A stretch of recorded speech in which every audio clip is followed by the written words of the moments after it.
ಇನ್ನು ಭಾಷೆ ಯಾವುದೇ ಆಗಿರಲಿ ಬಿಗ್ ಬಾಸ್ ಅನ್ನೋದು ಒಂದು ಸ್ಕ್ರಿಪ್ಟೆಡ್ ಆಗಿದೆ.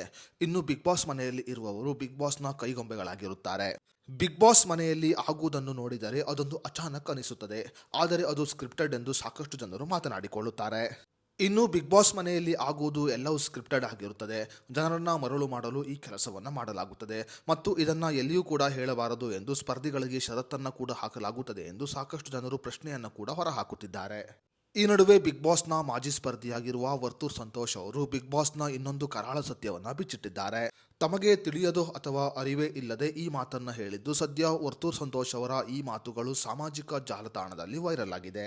ವರ್ತೂರ್ ಸಂತೋಷ್ ಅವರ ವಿಡಿಯೋ ಒಂದು ವೈರಲ್ ಆಗಿದ್ದು, ಇನ್ನು ಈ ವಿಡಿಯೋದಲ್ಲಿ ವರ್ತೂರ್ ಸಂತೋಷ್ ಅವರು ಬಿಗ್ ಬಾಸ್ ಒಂದು ಸ್ಕ್ರಿಪ್ಟೆಡ್ ಎಂದು ಹೇಳಿಬಿಟ್ಟಿದ್ದಾರೆ. ಈ ಸಲ ನೋಡ್ರಿ 5 ನಿಮಿಷ ಕಿತ್ಲಾಡ್ತಾರೆ, ಇನ್ನು 5 ನಿಮಿಷ ಕಳ್ತಾರೆ, ಇನ್ನು ಅಷ್ಟೊತ್ತು ತಿರ್ಗಾ ಮತ್ತೆ ಕಾಮನ್.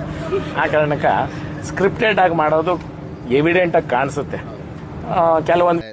ಇನ್ನು ವರ್ತೂರ್ ಸಂತೋಷ್ ಅವರ ಈ ಮಾತುಗಳು ಸಾಮಾಜಿಕ ಜಾಲತಾಣದಲ್ಲಿ ವೈರಲ್ ಆಗಿದೆ. ಅದೇ ರೀತಿಯಲ್ಲಿ ವಿಡಿಯೋ ಕೂಡ ವೈರಲ್ ಆಗಿರುತ್ತದೆ. ಇನ್ನು ವೈರಲ್ ಆಗುತ್ತಿರುವ ವಿಡಿಯೋದಲ್ಲಿ ವರ್ತೂರ್ ಸಂತೋಷ್ ಅವರು ಬಾಯಿ ತಪ್ಪಿ ಬಿಗ್ ಬಾಸ್ ಅನ್ನೋದು ಒಂದು ಸ್ಕ್ರಿಪ್ಟೆಡ್ ಎಂದು ಹೇಳಿಬಿಟ್ಟಿದ್ದಾರೆ.